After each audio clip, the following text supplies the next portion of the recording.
আজকের যুগে নিশ্চয়ই জানো ওই 8 ঘন্টার যুগ শেষ হয়ে গেছে। 10 ঘন্টা 12 ঘন্টা ইভেন 14 ঘন্টা অফিসে বসে কাজ করতে হয়। যার যত বেশি স্যালারি তাকে তত বেশি স্ট্রেস নিয়ে কাজ করতে হয়, তত ঘরের মধ্যে বসে আবদ্ধ থেকে কাজ করতে হয়। হ্যাঁ, হয়তো মাস গেলে একটা হিউজ ইনকাম করা যায়, কিন্তু তার বিনিময়ে যেটা দিতে হয় সেটা হচ্ছে শরীর স্বাস্থ্য।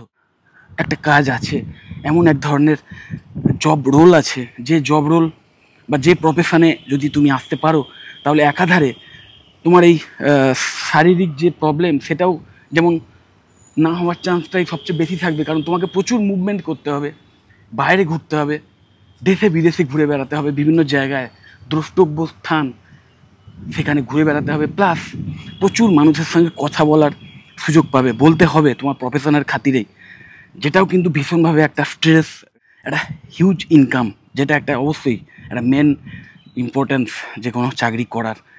Tourism industry, bachelor in travel and tourism management, এই কোর্স করার পর তোমরা যে সমস্ত ফিল্ডে এসে কাজ করার সুযোগ পাবে সেই সমস্তগুলোই কিন্তু কাইন্ড অফ ট্যুরিজম ইন্ডাস্ট্রির আন্ডারই।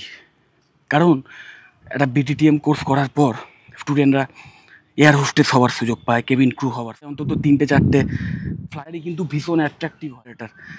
বা ট্যুর ম্যানেজও যেমন আছে ঠিক তেমন তার সাথে সাথে জব স্যাটিসফ্যাকশান আমার মনে হয় সবচেয়ে বেশি আছে, বিশেষ করে তাদের জন্য যারা একটু বেশি এক্সট্রোভার্ট, যারা একটু বেশি ঘুরে বেড়াতে ভালোবাসে।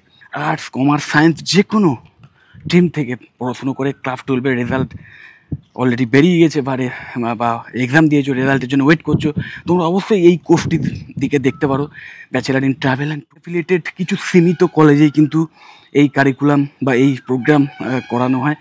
মানে এটা এমন একটা ইন্ডাস্ট্রি যেখানে কিন্তু এআইএসএ আরও জবের সংস্থান বাড়িয়ে, বেঙ্গলের Swami Vivekananda institute of modern সায়েন্সের মতো টপ লেভেলের প্রফেশনাল ডিগ্রি কলেজ, যে কলেজ আরও অন্যান্য মানে দুর্দান্ত ক্যারিয়ার ওরিয়েন্টেড কোর্সেস অফার করে, সেই কিন্তু অফার করে এবং ভীষণ অ্যাফোর্ডেবল ফিজ। এই কোর্সের ফিজ যে শুধু অ্যাফোর্ডেবল তা নয়, তার সাথে সাথে তোমরা স্কলারশিপ পেতে পারো।